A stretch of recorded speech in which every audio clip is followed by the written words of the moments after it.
Atlantic halibut, the largest flatfish in the world. It lives on the bottom of the ocean and can grow to 15 feet long and a weight of 300 kilograms. They might not be the prettiest fish, but they taste great. Prized by chefs for its distinctive firm, sweet flesh, prices for this fish have gone up as stocks have gone down. It costs as much as sirloin steak. The question is there a way of keeping it on the menu at an affordable price and also making it sustainable? Once a regular catch in Scottish waters, Atlantic halibut are now an endangered species. They're very slow growing, and overfishing of young halibut before they're able to breed means wild stocks have collapsed. So some mature halibut have been moved onto land. At this farm in Argyll, they have 35 captive breeding fish.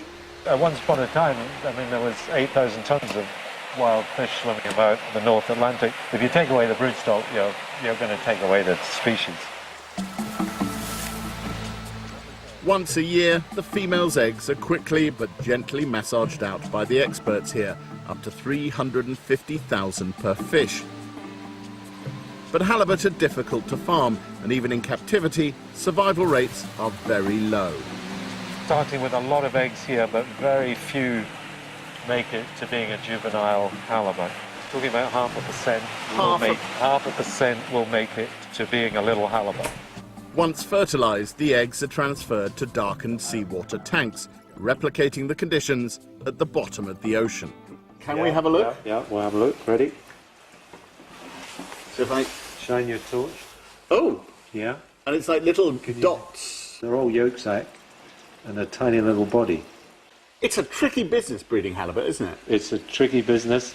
It's a very long stage, this, for a fish. 30 days of absorbing a yolk sac. Any other species, it's much quicker. After 3 months, another tank, where the survivors grow, slowly. This is not fast food. These are about 14 months old, and you really wouldn't get much of a meal out of one of these. For the final stage of their lives, another 2.5 years, the halibut are transferred to the beautiful island of Gigha off the west coast of Scotland. But these fish aren't farmed in large cages of the sort you see out there. They're farmed in tanks, right on land.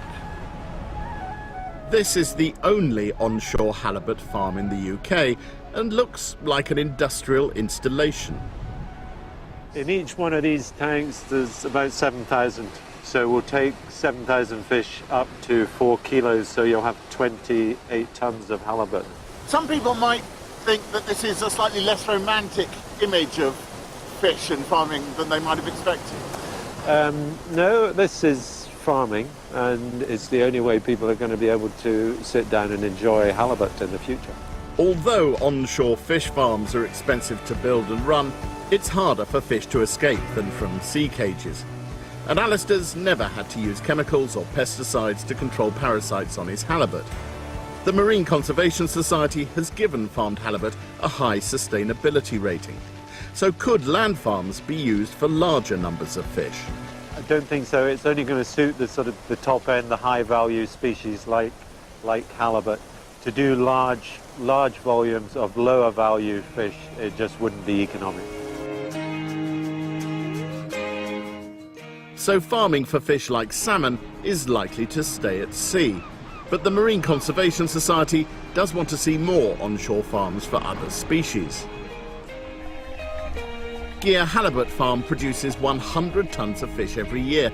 That's the same as all the wild halibut landed by the whole UK fishing fleet.